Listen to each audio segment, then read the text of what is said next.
Assalamualaikum. Hari ni saya nak share sikit berkenaan dengan mode yang ada pada KKT.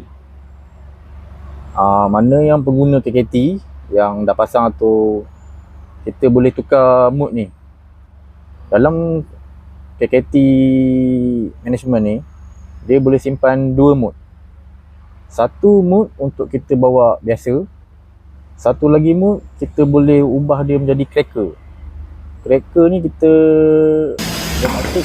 bawa dan saja 4,000 ke 5,000 rpm, kita lepas dia akan jadi cracker. Ni saya nak tunjukkan yang mode 1. Mode 1, kalau kita boleh baca indikator ni, dia berkelip sekali, normal. Dia tak laju, dia tak double clip. Ni mode 1. Maknanya dalam keadaan ni kita bawa biasa je, tak ada cracker apa semua. Okey, kalau tengok kat sini dia akan kelip, padam, berkelip, padam, berkelip, padam. Dia akan normal. Jadi saya akan ubah kepada mode 2. Untuk ubah mode 2, kita kena tekan button yang tersedia kat sini selama 8 saat.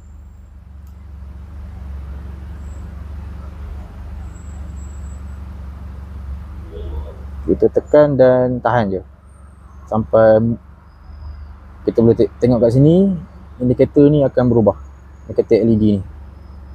Kalau kita boleh fokus kat sini, dia akan double click.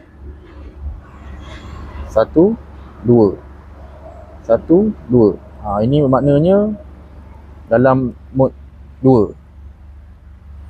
Untuk mode 2 ni ada cracker. Untuk lagi satu function, iaitu lash control. Kita sudah buat menggunakan button. Maknanya ada satu button, kita tahan. Jadi bila mode lash control aktif, LED ni akan berkelip laju. Kalau boleh tengok kat sini, ini dalam mode lash control. Kalau kita lepas, dia akan kembali ke mode yang kita set tadi ya.